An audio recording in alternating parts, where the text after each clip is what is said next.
Okay. I must say that I have known this author or actress for a while now, through Deborah Leverman's show, Show Your Talent. But she is the executive author of an executive handbook that gives females diversity training.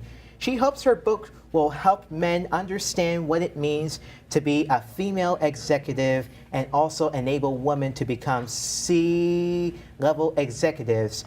So please welcome the author of SheEO versus CEO, an executive handbook, Amelia Moore.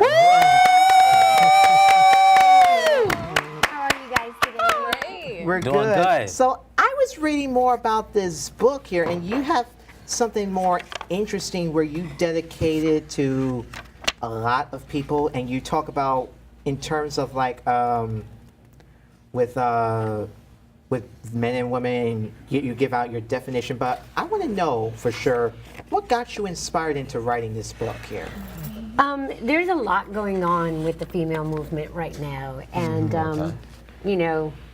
I don't knock anybody's hustle, but I deal with the youth, and I started seeing all focus on one in particular image, and not necessarily anything that's representing women like myself, who have learned how to navigate within the corporate structure to get and achieve the goals that I've done.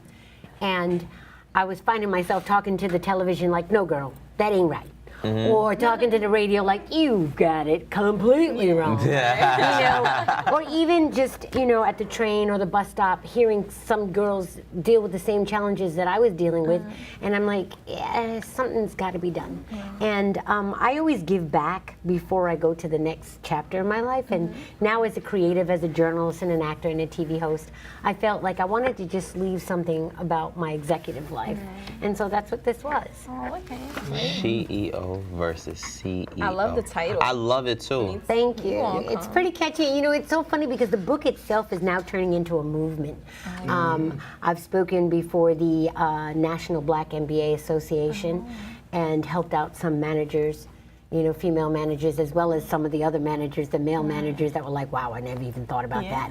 I've spoken for the Chinese Women's Foundation for their inaugural meeting, and that's in conjunction with the U.S.-Chinese Chamber of Commerce. And in China, the women are actually starting to find their voice, and the whole topic was, how do you navigate that? You know, for years they've always had a quiet strength, and now they're just becoming more vocal, and how do you do that without taking away the, without being intimidating, you know, and it was a great conversation. So I mean, yeah, I'm pretty excited at where it's going. Great. That's good. Wow, that's amazing. Funny what you answer what God calls you to do, right? Right. You don't find a lot of women that's writing books out here about CEOs. That is true. Well, you know what I like about what's happening with my book, I took a different perspective. I think part of the challenge that we're dealing with right now is us versus them. The word versus is really the word versus, and how to better the communication. So that's why as SheEO versus CEO. And lots of times when a woman walks into the room, the men look at her as a female first, instead of, you know, a showing fellow, her the same respect. Yeah, a fellow business person with the same skill set, if not better, you know, and so that's what this was predicated on.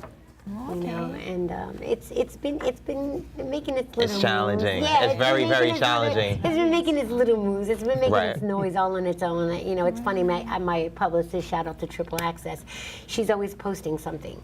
You know, and I always know the result of it because then I get all these people on my Instagram following, and I'm like, wow. And then they'll DM and they'll say, well, what is your opinion on this, or what is your opinion on that? And I'm like, wow, this is really starting to happen. So it's pretty cool. Thank you, David.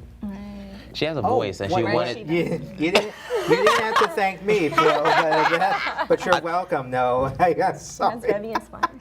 I don't know what she was thanking me for. I think what's very powerful about her in this book, and I can't wait to read more about this, is that you're not afraid to voice your opinion, and you really wanted to really shed light on what goes on in not only corporate America, but just in just today's world in general, and that's really big of you to do that. Yeah, I think one of the biggest problems we as women have is that we don't define ourselves. Right. being nurturers, and we take things as it comes, Right. and we try to figure it out on the fly. But that's counterproductive. Mm-hmm. You know, we always want to help everybody, but that's counterproductive when you talk about corporate America. You know, you have to really look at the titles. Like for me, I'm a go-getter. That's and I what I'm don't talking about. That's what I'm talking about. So many times I was called the B word. But before I would. You know, we don't. You can say it out loud. Oh, okay. Well, I was You can called a say- bitch. Yeah. But here's the interesting thing about it, though. I would turn around and I'd tell them, before you call me that, I need you to know what my definition is, so that when you're calling it, you know what you're saying to me. Right. So my definition is beautiful, intelligent, talented, corporate hustler. So Right. I'm a Let 'em bitch. know. And I'm Let not 'em just know. a bitch, I'm that bitch. Right, Don't get it twisted. exactly. You So, gotta let them know. Let 'em But know. I mean, it's tools like that that I'm teaching women and letting men understand that we have that power, and it's now time to ignite that power and turn it up on 10. We should all be treated so equal. that so that you're not looking at me based on my gender, because knowing that definition, do I say I'm a female? No. No. I'm giving you the Oh. obvious, and then I'm telling you everything else about me that makes you a little intimidated about me. That's good. Right? That's good. Yeah. So don't hate the ain't play, never hate the think game. of it like that. Don't play that. Don't hate the play, hate the That's game. what I'm talking about. Very inspiring. Very inspiring. You know, you inspire a lot of other females that surround, like females and stuff, to voice their opinion about things. So that's very great. You know what's really interesting about this book? I didn't realize I really did write it for young millennial women, and I was seeing the challenges that they were having because they didn't have the tutelage that I had. I don't see you guys really have the mentors that we had. Like I had Sylvia Rohn, I had what's her name, Johnny. I can't think of her name. She started the Female Black Women in Entertainment. I can't think of her name right now. But there's a lot of powerful, you know, Cynthia Horner. I mean, oh my God, the list goes on. And they were always extending themselves, but I don't see that for y'all. Yeah. And I was just like, that's part of the problem, because all you guys see is these images of girls tricking and doing all kind of craziness. And again, I don't knock anybody's hustle. Get it how you want to get it. We'll do a but hustle after this. but there's consequences to that. And It leads to something. well, no, it's all about that definition. And sometimes some girls, they do that because they see that as a role, but it's really not them. And not their so image. they wind up feeling this other thing that Insecure. happens inside of them that's like, I'm doing this and I'm doing it well, but it's not me. And so how do I get out of this prison that I put myself in? And so that was another thing that I talked about. You know, it's like, understand and be honest with yourself as to who you are, That's and then true. be able to communicate that to anyone and everyone. Not to get off topic, but I just want to let our viewers know of how I knew Amelia more.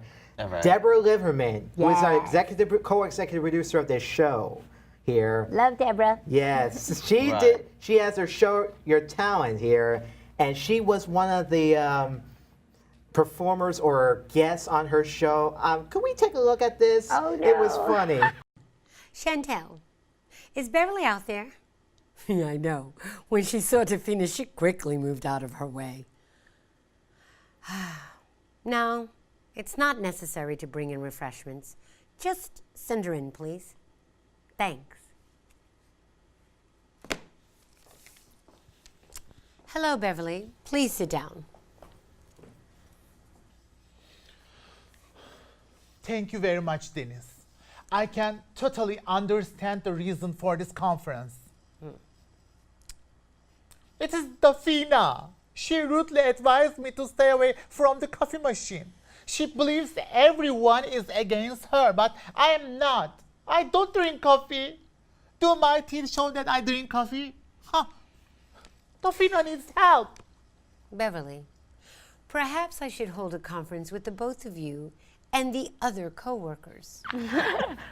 That's funny. Yeah, I know. Is there anything that you learned from Deborah from acting out that parts Yeah. from Office Policies? Well, you know what I loved about Deborah as a director and as a producer? She gave you another method Right. of acting. You know, it was to delve a little bit deeper. Like lots of times in acting, I like to personify the character and ask what is her favorite coffee, what is her favorite dress, what is her favorite color, so that I can really put it together. But Deborah also told you what is that emotion that you're feeling right at that moment, and how did you get there? Right. And I've never asked that question, how did I get there? So that gave me the opportunity. I've always looked at the emotion, but not how I got there, and that built me up Yeah. to that That's the point. key. Right. And Right. that really affected the delivery. Yeah, so I'll tell you what, we could have you do a little more acting, because don't go anywhere. Amelia is going to stick around, because she's going to share something from her book. And more acronyms. Yeah, or whatever you want to call it. But or is she? We'll be right back. Right back.